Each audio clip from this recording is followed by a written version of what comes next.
तो केचित् अविशेषण अर्थात स्त्रीत्व रूपार्थ बोधकः प्रत्ययः स्यात् मा स्यात् स्त्रीत्व रूपार्थ बोधकः प्रत्ययः किंतु षष्ठी विकल्पे नैव भवति यथा अथ शब्दानुशासनम आचार्यस्य। तो आचार्यस्य शब्दानाम अनुशासनम इत्यत्र आचार्य पदेपि षष्ठी अत्र स्त्रीत्व रूपार्थ बोधकः कश्चन प्रत्ययः नास्ति। स्त्रीत्व रूपार्थ बोधकः स्त्रीत्व रूपार्थ बोधकत्वेन प्रातिपदिकं नोच्चरितम् अस्मिन् वाक्ये अनुशासनम् इति शब्दम् उच्चरितं विद्यते किंतु अविशेषेण अर्थात सर्वत्र षष्ठी भवति। अतः आचार्यस्य शब्दानाम अनुशासनम् इत्यत्र षष्ठी विभक्तिः जाता। एवमेव अग्रिमं सूत्रमस्ति। इदानीं पाठयामि अग्रिमं सूत्रम्। अक्तस्य च वर्तमाने अक्तस्य च वर्तमाने अक्ता प्रत्ययः इदं पूर्वम् इदं श्रूयतां यद् अनेन सूत्रेण उभय प्राप्तौ कर्मणि इत्यनेन सूत्रेण या प्राप्ता षष्ठी तस्य न एवं नास्ति। कर्तृकर्मणोः कृते इत्यनेन सूत्रेण यत्र षष्ठी विभक्तेः प्राप्तिर्भवति किंतु अस्थल विशेषे नलोकाव्यनिष्ठा खलर्थत्रिणाम् इत्यनेन सूत्रेण निषेधः भवति। तत्र नलोकाव्यनिष्ठा खलर्थत्रिणाम् इति सूत्रस्य अपवादभूतम् इदं सूत्रम् अपवादभूतम् इदम् अनुशासनम् अक्तस्य च वर्तमाने इति। तो अक्तस्य वर्तमान काल विहितस्य यतो हि अक्ता प्रत्ययः भूतकालेपि भवति अक्ता प्रत्ययः क्वचित् भविष्यत् कालेपि भवति वर्तमान कालेपि भवति। तो यत्र अक्ता प्रत्ययः वर्तमान काले विहितः वर्तमान काल विहित अक्ता प्रत्ययेन निष्पन्नं यत् प्रातिपदिकं तत् प्रातिपदिकस्य यदि वाक्ये प्रयोगः भवति तदा तद् क्रिया निरूपितं यद् कर्मत्वं कर्तृत्वं वा तत्र षष्ठी विभक्तिः। यथा राज्ञां मतः इति।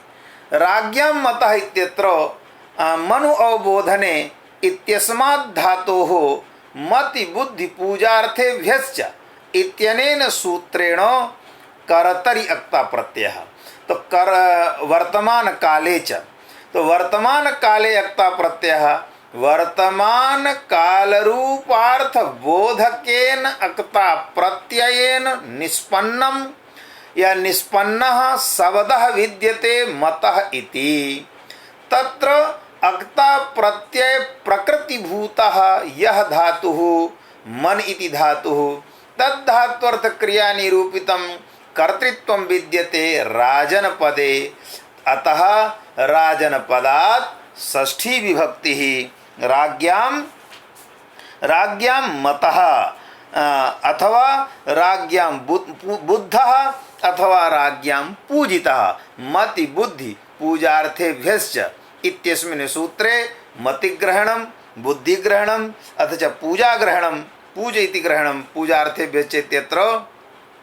अतः धातुत्रयम् आदाय उदाहरणं दत्तं दीक्षितेन लिखितं च नलोकाव्य इति निषेधस्य अपवादः अनेन सूत्रेण अक्तस्य च वर्तमाने इत्यनेन सूत्रेण नलोकाव्यनिष्ठा खलर्थत्रिणाम् इत्यनेन सूत्रेण यत्र षष्ठ्याः निषेधः प्राप्तः तत्र तां षष्ठी तं निषेधम् अपि प्रबाध्य अनेन सूत्रेण षष्ठी विभक्तिः विधीयते। अग्रिमं ये गन्तुमिच्छन्ति येषां कक्षा इदानीं वर्तते ते गन्तुं शक्नुवन्ति काचिदापत्तिर्नास्ति। अहम् अग्रे इदानीमपि पाठयामि। अग्रिमं सूत्रमस्ति अधिकरणवाचिनश्च। अधिकरणवाचिनश्च अर्थात् अधिकरणे रूपे अर्थे यत्र अक्ता प्रत्ययः तेन तस्य अक्ता प्रत्ययस्य प्रकृतिभूतः यः धातुः तद्धात्वर्थ क्रिया निरूपितं यद कर्तृत्वं कर्मत्वं वा तत्र षष्ठी विभक्ति भवति। यदि कर्तृत्वे संभवति तदा कर्तरि षष्ठी विभक्ति, यदि कर्मत्वे संभवति तदा कर्मणि षष्ठी विभक्तिः। किंतु अक्ता प्रत्ययः कुत्र भवति? तो एकं सूत्रमस्ति अक्तोधिकरणे च द्रव्य गति प्रत्यय वसानार्थेभ्यः। अनमोल उपाध्यायः भवन्तः श्रोष्यन्ति खलु? हाँ, तो भवन्तः एव शृण्वन्तु। अहम् अस्य सूत्रस्य व्याख्यानं करोमि। अन्ये ये गन्तुम् इच्छन्ति गतवन्तश्च गच्छन्तु, चिन्ता नास्ति। तो अक्ता प्रत्ययः अनेकेषु अर्थेषु भवति। कुत्र भवति?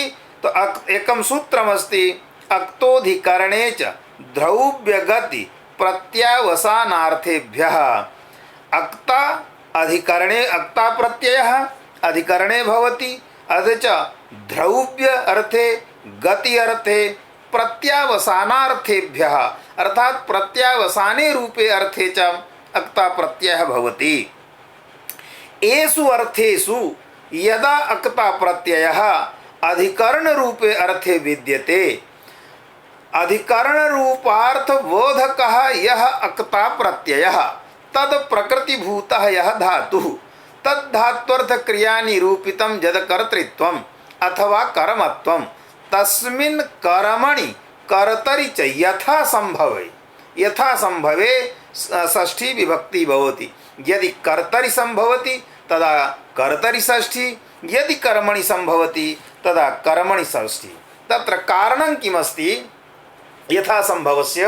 तो कारणमिदमस्ति यत् यह धातुः सकर्मकः भवति, तो सकर्मकेभ्यः धातुभ्यः कर्मणि प्रत्ययः भविष्यति अक्ता प्रत्ययः। यदि धातुः अकर्मकः तदा अकर्मक धातुभ्यः कर्तरि अक्ता प्रत्ययः भविष्यति। एवं रीत्या यदि कर्तृत्वं संभवति अथवा कर्मत्वं संभवति तो कर्तरि अपि भवति षष्ठी, कर्मणि अपि षष्ठी भवति। अस्मिन् सूत्रे एकः विचारः यदि अनेन सूत्रेण अधिकरण रूपार्थे यह विद्यमानः अक्ता प्रत्ययः तत्प्रत्ययस्य प्रकृतिभूतः यः धातुः तद्धात्वर्थ क्रिया निरूपितं यद कर्तृत्वं कर्मत्वं वा तस्मिन् कर्तरि कर्मणि च यदि षष्ठी विभक्तिः इष्यते तदा अधिकरणे इत्येव सूत्रम् उच्यताम्। अधिकरणवाचिनश्च वाचिन इति शब्दस्य प्रयोगः वचन शब्दस्य प्रयोगः किमर्थं क्रियते? तो अस्य प्रश्नस्य उत्तरं दत्तमस्ति ग्रन्थकारेण यद् नानार्थेषु अक्ता प्रत्यय नानार्थे अक्ता प्रत्ययः विद्यते, किन्तु एषु अर्थेषु मध्ये यदा अधिकरणे रूपे एव अक्ता प्रत्ययः तदा एव अनेन सूत्रेण षष्ठी। यदि अन्यस्मिन् अर्थे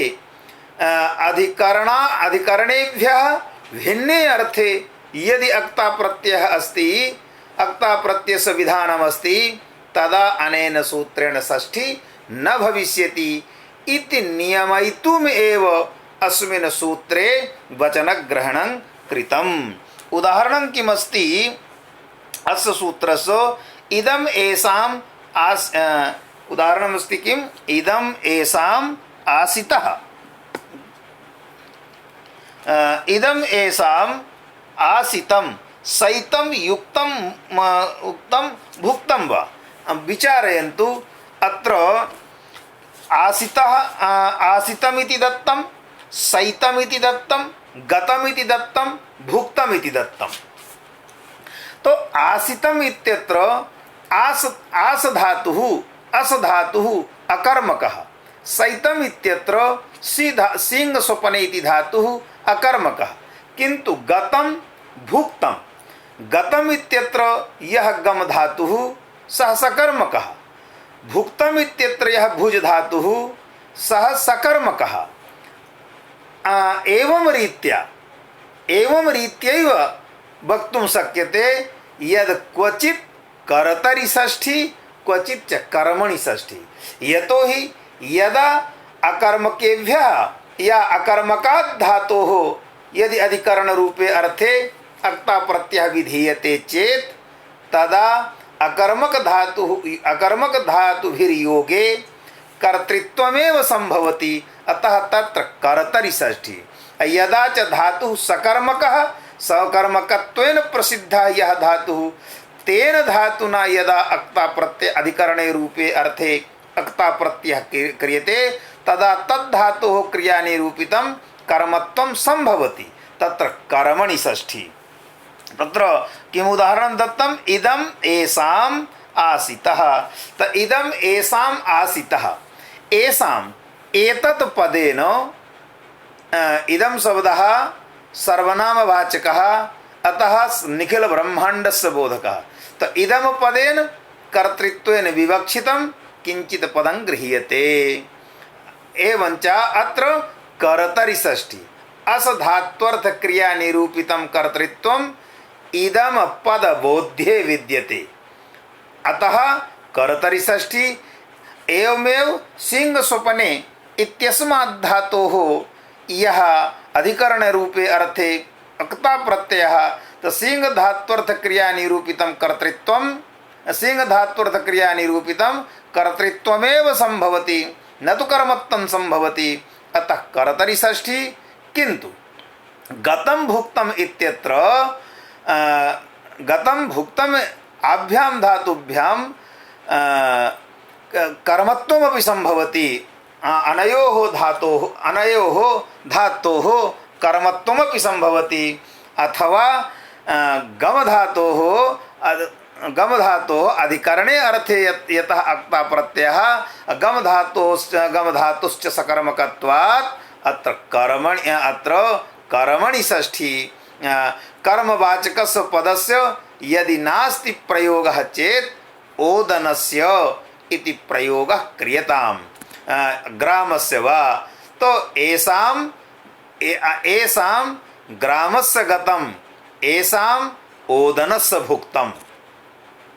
तो ओदनस्य भुक्तम् इत्यत्र ओदने कर्मणि षष्ठी। इदमेव तात्पर्यम् अस्य सूत्रस्य। तदेव लिखितं दीक्षितेन सकर्मक धातुः अथ च अकर्मक धातुः उभयोः आश्रयणं कृत्वा